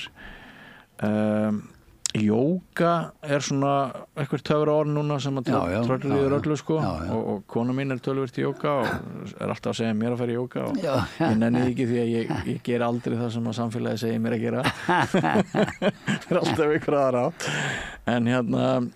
en sko við erum í náttúrulega við erum í svolítið kreppu sko það líka fyrirmyndir hafa kannski ekki verið sem skildi í stjórnmála heiminum og svona alls konar skortur og leiðtögum og leiðsögn. Við erum núna alltaf hrifin af því að konur eru að skipa margar áhrifastöður sem að hefur ekki verið og svona höldum okkur svolítið fast í það sem það er einhver von í því segir fólk en væntanlega skiptir það ekki öllu máli nema eitthvað svona einhver önnur breyting verði innra með okkur sjálfum og með því að einhver breyting verði innra með okkur sjálfum er sennilega fyrst von til þess að það verði einhver breyting, æskileg breyting á samfélaginu. Já. Ekki satt. Já. Og sko ég nú bara svona ranta þetta upp úr sjálfum mér. Ekki það að ég sé viðtali heldur og ég bara verið að spyrja þig en sko af því að þú hlustaðar á það sem ég var að segja núna ertu með eitthvað til að hjálpa okkur svona umfram það sem að ég var að impra á hvernig við finnum sko þú ert búin að skrifa þessar bækur og svona en núna árið 2025 það er nýtt ár, það er svolítið skammdegi við vitum ekki hvernig veðri verður í vetur en ef þú væri bara að tala á málþingi núna helgina hvernig myndir þú byrja ræðina þína? Sko ég myndi bara að segja sko þetta er spurning viltu bara rúlla í gegnum lífið eða viltu lifa því og það er voða margt sem að við getum gert öðruvísi en eitt af grundvallaratriðum eins og námskeið sem ég verð þarna með á þar næstu viku. Nú, segðu okkur frá þeim. Sko, þetta er, skal ég segja þér, svona kynning á ákveðnu ferli. Það sem eru nokkur námskeið og svo hópuna og svo inn á milli. En sem gengur eiginlega bara út á það að menn losni við óttan. Sem gengur út á það að menn hafi opna framtíð, gengur út á það að menn hafi sterkan tilgangi til henni, það gengur út á það að vera lifandi. Já, það gengur út á góða hluti maður. Akkurat. Ég sé bara hvernig það lifnar yfir þér leið og hugsar þetta. Já, svo hugsa ég líka sko það sem er ótrúlegt að við erum búin að vera með svona prógram í og kynningafundi í mörgum löndum og það er sama hvort þú ert með einhverja stelpur í Nígeríu sko með sína slæður og allt þetta og eða einhverja stráka upp í hérna niðri í Kólumbíu eða eitthvað svoleið sko menn það er sama niðurstaðan svo fólk gerir einhverja ákveðna æfingu og svo segir það hvernig líði og það er alltaf liðið svona djöfull vel sko og það er bara byrjunin svo er að halda þessu við það sem við erum með eftir sko ég var aðalega verið með þetta fyrir ungt fólk af hverju? Þess að þegar fólk er orðið svona 25 yfirleitt er orðið svo lokað geta að tala við það er ekki lengur móttækilegt Nei, og það er hræddara og það er alls kom bullshit en fólk sem er yngra fólkið að það er svona svolítið opnara fyrir öðru en svo var sagt við mig fyrir einhverjum mánuðum síðan eitthvað hálft ár síðan Akkur er þetta ekki líka með þetta fyrir fyrir eldra fólk og einhver sem var menna sem mig já, eins og þig til dæmi sem áhuga því að þróast og ég sagði, ok, við getum prófað það svo við prófum það og erum með svona hópa niður í Suður-Ameríku til að byrja með það er frá 8 löndum ég tala spænsku eins og íslensku sko. Og já, bara því maður var þarna lengi og það var gaman að ég sjáðu sko, breytingar sem verða og hérna síðan er annar svona hópur í hérna nokkrum Afrikulöndum líka niður í hérna skal ég segja þér já, bara í Mósambík bæði út á landi og svo í höfuðborginni og svona og þá er bara þetta er svona, hvað maður að segja námskeiðshópurinn er svona 40 manns sko sem síðan breytist í 10 sko sem vinna úr einhverju og hittast og þessi fundur á mánudaginn 29. Sem er bara online eins og allt því að gera að þá er bara að fara á einum klukkutíma ég veit, ok, hvernig er þetta prógram? Prógramið er bara óskup einfalt til að byrja með þá er hérna bara námskeið sem skiptist í 2 klukkutími ein vika, klukkutími næstu vika og svo þeir sem eru áhugasamir þeir halda áfram og þeir fá okkur prógram og svo framvegis Hvernig kemst fólk inn á þessu slóð? Er einhver vefsíða eða Nei, það þarf að hérna hafa samband við mig og það er spurning hvort þú getum við skrifað það eitthvað Já, við ættum að geta það skrifað einn slóð Já. Hver er hún? Slóðin sem að hérna bara þeir hafa bara einfaldast bara hafa samband við netfangið mitt sko. Já, hvert er netfangið? Hvert er netfangið? Það er Pétur Já Gudu G-U-D-U 54 @gmail.com Já og þá bara segja já, ég var áhugaður sem fundi og þá sendi ég þeim slóðina og hérna og það er mjög einfalt þetta geti fara í Messenger eða bara fara í Já, ertu á Facebook? Já, ég er á Facebook svo það er ekkit stór mál en þessi hópur hann er takmarkaður svoleiðis að við verðum núna þar að segja hann er takmark og bæði hvað var það, lágmark og hvað var hámark sko, þar að segja ég fer ekki í gang nema að séu sko svona 35 Já og ég skulle segja að það væri ekki 35 29. og bara segja að því að áhuga já, bara komum við aðra með ykkur en svo lokum við þessu Já og þá hérna þá farið í gegnum svona 5 vikna prógram og þegar það er búið ok, þá hérna þá kannski endurvarpa þeir sem að þið til annar og það er það sem þið gera erlendis hvort sem þið gera hér eða ekki, það veit ég ekki en það er góða við að hér við erum með bækur en annars eru allar bækurnar á Amazon þannig að og ef þið vilja endilega lesa þær á portugalsku þá er það mögulegt eða frönsku en originalinir eru á ensku sko. Þannig að þú hefur þýddur á mörg tungumál nokkur í bili Sko það er eitt sem við höfum ekki mikið rætt bara svona rétt komið inn á en sko ert ekki alltaf virkur í einhvers konar söfnunum, góðgerðamálum er ekki alltaf einhver verkefni sem þú ert að einbeita þér að til þess að útrýma fátækt og hjálpa fólki það er konkrétt, það er alltaf konkrétt ég hef verið með 100 munaðlaus börn á Haítí og sem mistu foreldra sína 2010 í jarðskjálftanum mikla þar sem nokkur 100.000 manns dóu á einum klukkutíma ég hafði verið með starfsemi þar áður sko og svoleiðis að gat sett upp var beðin að setja upp hérna svona munaðleysingja dæmi og það har bara verið fjármagna af Íslandingum sko einstaklingum, samtökum en ég er voðalega lítið ég er ekki til að þetta vinni lífsins það er engin peningar í þið, ekkert það er engin söfnun og allt bara sjálfbært og það þarf að fá sér fundast þá bara safna með því saman einhvern veginn þannig að það er óskaplega mikið frjáls og þannig hef ég yfirleitt verið með þetta verið sjálfbært nema krakkarnir hafa ekki hægt að segja já, nú þurfum þau að vera sjálfbært sko það er að kaupa andaði matgreifunum og svo en þau eru nú verða fullorðið nú svo þetta er gaman að því.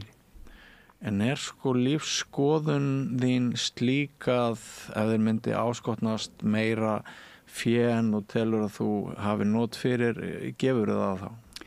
Já, sjálfsögðu þar að segja auðvitað ég að hellingu börnum, barnabörnum, nokkuð barnabörnum. Já.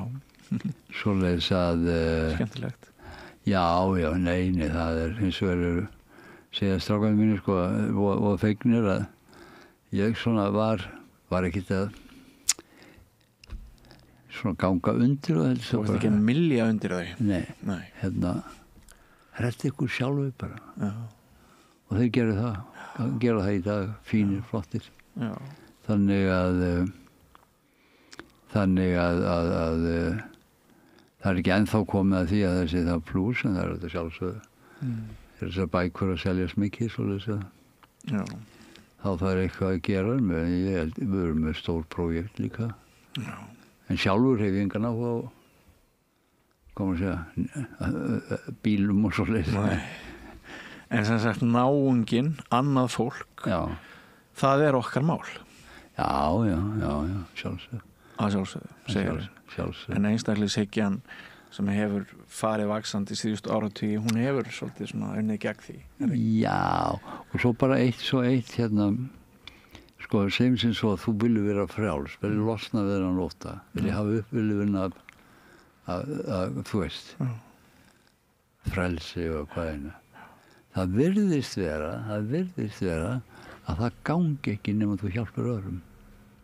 Það er nefnilega það. Það er engin einstakling svona ég og mig frá mér til mín og hérna bara bull sko til að byrja með sko mér finnst nú þetta persónulega og þá verður það að vera mikilvægt persónulega gríska orðið persóna, veistu hvað það þýðir? Nei. Gríma þýðir að gríma? Hvað er þetta að segja? Þetta er stórmerkilegt.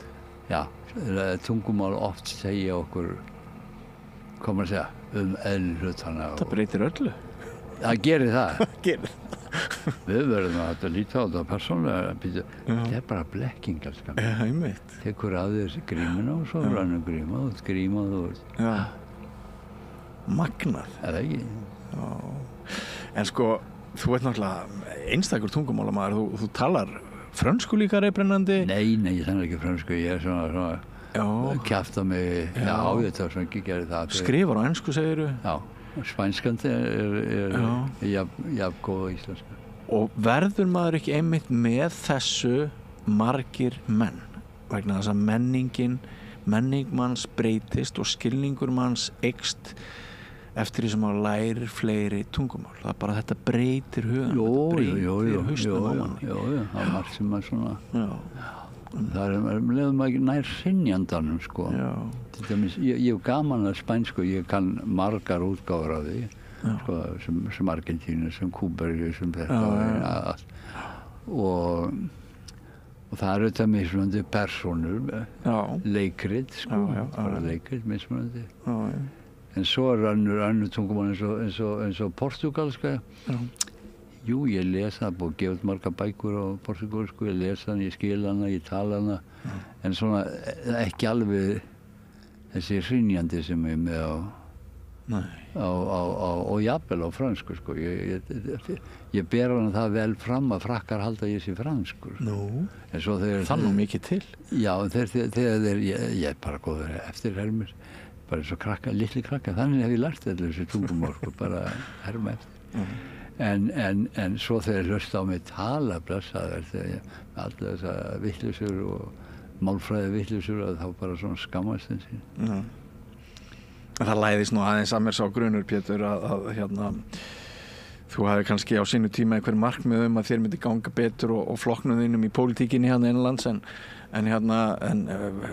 er ekki bara menn eins og þú einfallega ómiklir yfirburðamenn til þess að almenningur átti sig á þeim og greiði þeim atkvæði sitt í kosningum? Það má vera.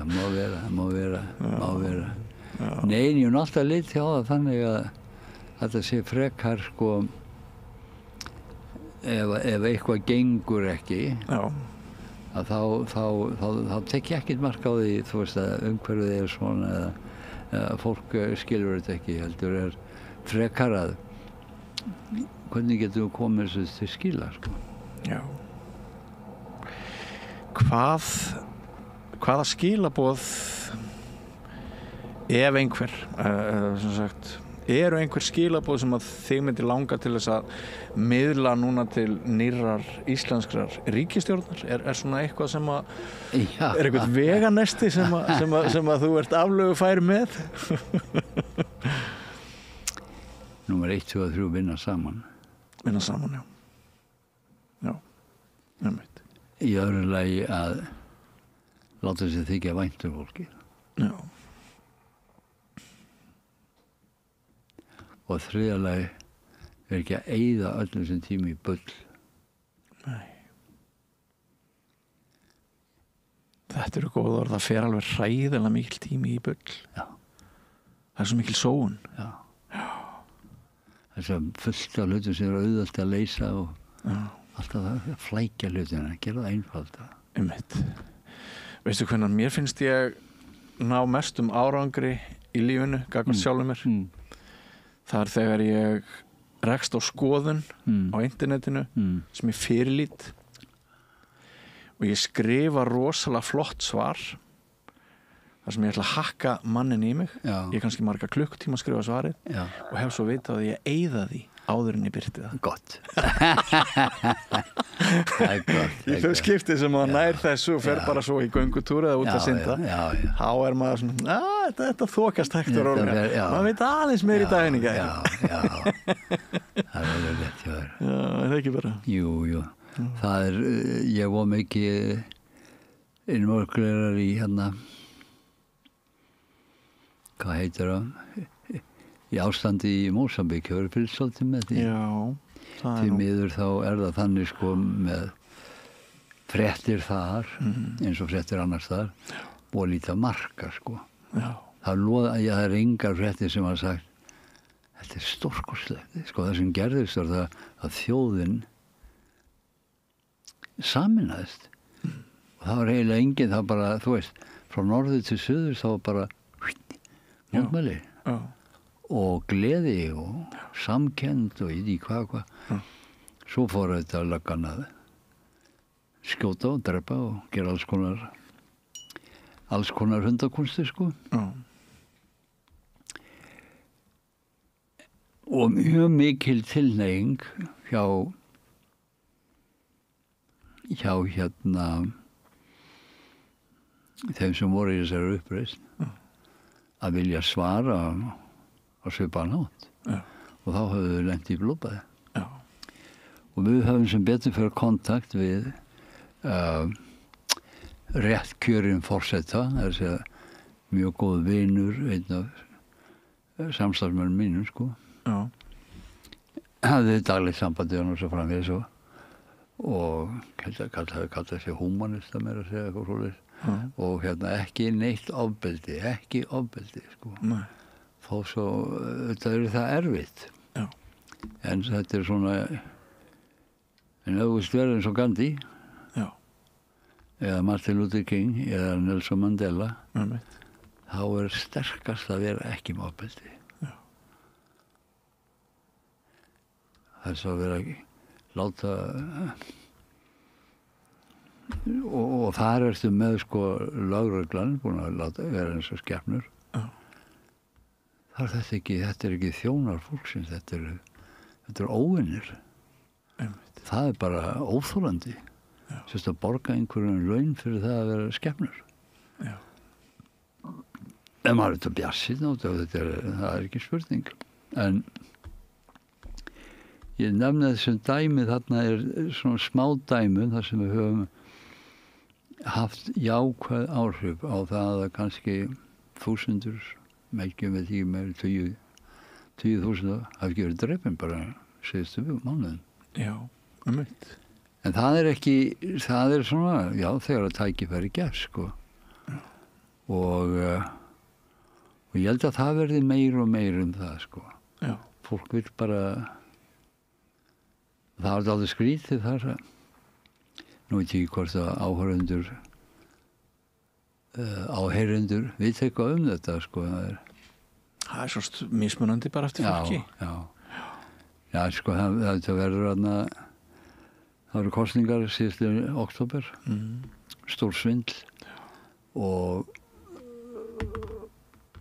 það er ekkert nýtt. Nei. Það var ekkert nýtt, það var gert þar áður og gert í mörgum löndum og alls konar svoleiðis. Það sem var nýtt var bara, þetta var bara dropinn sem fyllti mælinn. Þannig er búið að vera spilling þetta og 50 ár. Eitt flokkur og það er margir í mörgum löndum að það svipað. Svo þetta var hvatina þessu, það eru nokkri sem voru nánir samstarfsmenn réttkjörins forseta, drepnir í bíl sem hann átti að setja í og svo framvegis. Svo hann þetta fór úr landi en það sem er stórmerkilegt er það að senda frá sér svona live hérna tillögu hvað að gera og svo framvegis. Og það hefur bara tekist í svona 2 mánuði eitthvað svoleiðis, en ég veit ekki hvað endist mikil. Það er nefnilega magnað. Það er stórmagnað, sko. Já. Og þetta er eiginlega bara, þetta er svona sjálfsprottið svo mikið. Já, og við þurfum svo, sko, þessar sögur, við þurfum þessar fréttir. Það skiptir öllu að við heyrum þessar sögur líka með öllum hryllingnum til þess að við halda bara voninni hjá okkur að við séum sjálfbreytingaraflið og allt sé hægt, ekki satt. Og rosalega rosalega klár þar. En hérna og margt ungt að þessu unga fólki, sko. Þeir eru bara upp á eigin spýtur að skipuleggja hvað maður segja grasrótina í hverfum og svoleiðis og þeir vil ekki sjá þennan flokkið sem að hefur verið bara þeir sjá til bara svo sem ég þá blandast þarna inn í svona vesen eins og mafíu og svoleiðis það er ekki alveg svona það besta. Þær eru víða vesen þessar mafíur. Já, svo sem við erum mig bara trukkum áfram og ég er í sambandi við fólki okkar þetta daglega. En áttu að vera parin er ekki alveg klart, ekki alveg, passar ekki alveg núna, sko. Nei, en já. Áttu marga vini, Pétur, sem þú heimsækir þegar þú kemur hingað í heimsóknir til Íslands? Já, bekkjabræður minni, sko, það var svona regla, heilag Daniels regla, sko, sem við hittumst eins í mánuði. Svo nokkra vini og svo þetta fjölskylda og systkini, eigin afkvæmi. Nóg að gera? Já, meira en nóg. En sem sagt, áhugi okkar á samfélaginu og einhverju sem er stærra og meira en við sjálf, hann er hvað? Einn helsti tilgangur lífsins? Það er engin, já, maður segja það, sko fyrsta lagi þá er engin tilgangur tilvörin, það er alveg sterkt ef allt enda með döðanum. Skiptir engu máli hvað okkar samtal hér og þetta bara hverfur. Það er við erum eiginlega, sko, það er það sem finnst mér eitt af verst, er það áður fyrr þegar var ekki til, sko. Þá gátu okkar forfeður, þeir sagði já, við ætlum að leggja á okkur og byggja hennar spítala eða þessa skóla. Þetta er nú að vísa ekki fyrir mig, sko, sérum stunduðu þetta er fyrir komandi kynslóð. Sko, menn segja það í daginn svona og þetta var á þeim tíma sem að líka voru, það var sko skattkóngur. Já. Menn voru stoltir að borga skatt. Já. Nú bara það gerir hvað sem er íslensk fyrirtæki, evrópska, bandaríska, það borgar engin skatt. Nei, og skattsvikur með bara hampað, þeir eru endurkjörnir og fara bara uppfærast í goggunarröðinni, vera forsætisráðherrar og ég veit ekki hvað og hvað, eru að tala um spilt Afríkuríki? Nei, við erum að tala um Ísland. Já. Þannig að jú, það skiptir máli að skilja. Já. Og það er eitt af því sem ég heldur náum svona og í þessu ferli. Já. Að við erum samtengd. Já. Við erum samt, það er sagt svona, já, þetta er einn manns líkami og það er það sko. Já. Bara hver og einni, allir gera sína hluti, allt í góð með það, en þetta er samtengd. Já. Og það er ekki hægt að þróast og vera virkilega hamingjusamur og bara vera að hugsa sig. Það bara gengur ekki. Hamingjan er að gefa af sér. Já. Svo einfalt er það. Ekki flóknara. Og það sem okkar gengur út á er að besti kennariðin er þín eigin lífsreynsla. Já. Ekki það sem ég segi eða það sem bækur eða eitthvað svoleiðis. Heldur er bara að geta að skoða sína eigin lífsreynslu. Þar er að finna svona, koma sér línunar í því að hvað veitum að gera. Ég vona að þetta samtal okkar, Pétur, allavega drægi nú ekki úr áhuga Íslendinga á hinu altrúíska. Ég leyfi mér að vona að svona, þetta sé kannski svolítið gott fyrir okkur að hlusta á því núna þegar dimmast er úti og allra veðra von og við svona ennpínluti timbruð eftir jólin og þurfum að keyra okkur keyra okkur í gír. Já, keyra okkur í gír og finna nesti, finna kjark og þor til þess að komast yfir leiðinlegasta tíma ársins eins og margir kalla nú þorran og góðuna. En ég veit ekki hvað fólki finnst, en ég veit að mér hefur allavega fundist mjög skemmtilegt og áhugavert og lærdómsríkt að tala við þig, Pétur, og ég þakka þér kærlega fyrir að koma hingað að rauðaborðinu á Samstöðinni í þetta helgispjall eins og við köllum. Helgispjall, það er flott. Já, laugardags viðtölin sem hver geta orðið ansi löng, jafnvel lengri en þetta, en ég hygg þó að við höfum hér talað saman uppstýttulaust í eitthvað á 3. klukkustund. Í alvöru. Og fannst þér ekki tíminn bara fljótur að líða? Hann bara farin á því við það. Og ég bara vona að sjá, sko, þið eitthvað sem eru að horfa og hlusta og að sama hvaða aldri skiptir ekki máli hversu konur kallar en bara að hafi virkilega löngun til þess að vera betri í betri heimi fyrir aðra og trúum að það sé hægt trúum að það sé hægt og tilbúin að gera það sem til þar við erum með alla reynslu og tæki og tól til þess að þetta gert raunmjöld. Þetta er ekki eins og séum byrja í gær. Þetta er í gangi í mörgum löndum. Já. Og ég hef nú ekki búin að tala við skólana hér eða háskólanum. Tala við eitthvað einhverjum árum síðan sem maður stoppa svo stutt. Ég að stoppa aðeins lengur núna. Og vonandi fer þetta inn í framhaldsskólana og háskólana sem ég veit að ungu fólki líður ekki vel. Það var mikið umræðefni á árinu sem leið og við vorum alveg hræðilega ofbeldisverk hérna gegn börnum á árinu sem leið. Margt sem að fólk hefur talað svona sem mjög óíslenskan veruleika.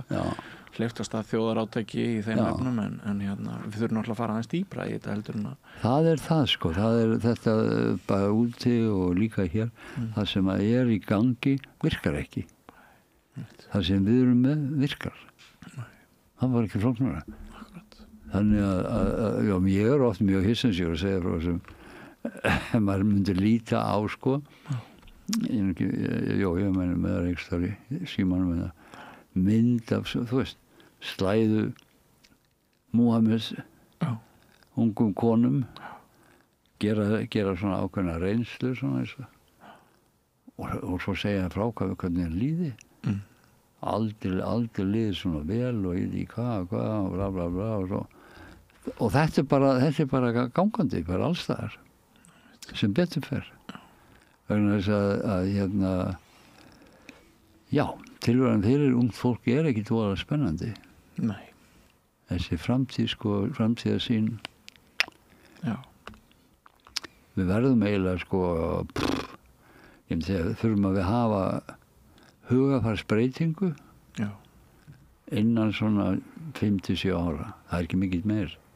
Það er aldrei stutt. Akkurat. Getum við gert það? Já, við getum það.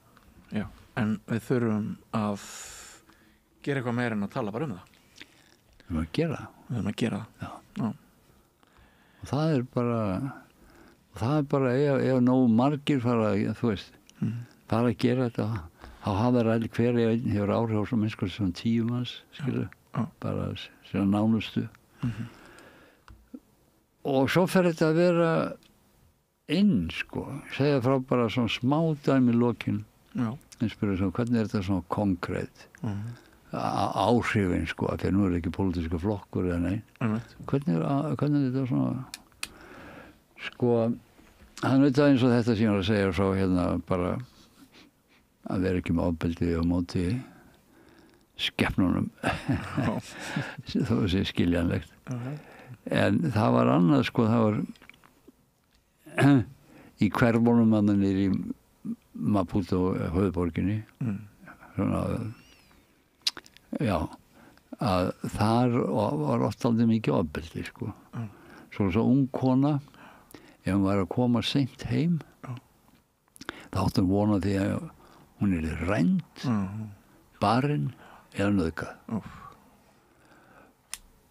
Svo hópur af strákum sem voru að reykja og fá sér bjór og svo framvegis og hlæja og leiðilegt að kom þetta fyrir hann, ekkert stór mál, þetta var bara eins og normal. Svo fór einn eða 2, ég held að vera einn bara sem fór hvort hann hefði farið á fyrirlesti hjá mér eða námskeið, maður ekki, en allavega hann fer og hættir að reykja sitt dóp og hættir að drekka og fer að vera helvíti en bara í góðu stuði. Svo sem vinnur hann svo að spyrja, á hverju ert þú, hvað stöf er þú nú á? Það er ekki neitt, ég bara með þessum gaurum með þessu líðan vinnum lífsins og þeir gera þetta nú er það. Og svo svona smávegis farið að koma með honum og sjá, þetta er bara helviti gott og mann líður bara betur, Þetta er bara almennlegu hægi að vera svo meira vakandi og allt það. Og eftir, ég man ekki hvort það var 6 eða 8 mánuði, þá var ekki lengur í þessu hverfi orðið inn að vera með ofbeldi. Og unga konan, hún gat labbað heim, óreitt algjörlega. Þetta er bara svo konkrétt, Í lítið dæmi sem að myndum gerast alls þar. Máttur orðsins getur verið mikill. Já. En eitt og sér, þú verða ekki til. Nei, það þarf framkvæmd, það þarf virkni. Já, þannig er það bara, þannig er framkvæmd, Þannig er framkvæmd og þeir bara voru að bara gera aðra hluti. Erum við góðir? Við erum góðir, stórmerkilegt. Takk að þið kærlega fyrir komuna og spjallið. Og gangið það vel með þau verkefni sem framöndan eru. Sömuleiðis, takk. Og við ykkur áhorfendur, góðir og hlustendur er þá ekki annað að segja en takk fyrir samveruna. Vona þið hafið haft ánægju af þessu helgi spjalli. Við minnum á að hér á eftir í dag laugardag verður samantekt á úrvali vikunar, því efni sem að okkur fannst þess virði að taka saman og endursýna sérstaklega af rauðaborði samstöðarinnar nú í vikunni. Og á morgun er Synir Egils, þáttur Gunnars Mára og Sigmundar Magnússonar bróður hans sem þykir ein af perlum þjóðmála umræðu í hverri viku. En við segjum þetta gott í dag. Takk fyrir samveruna, verið sæl. Segðu það á Samstöðinni.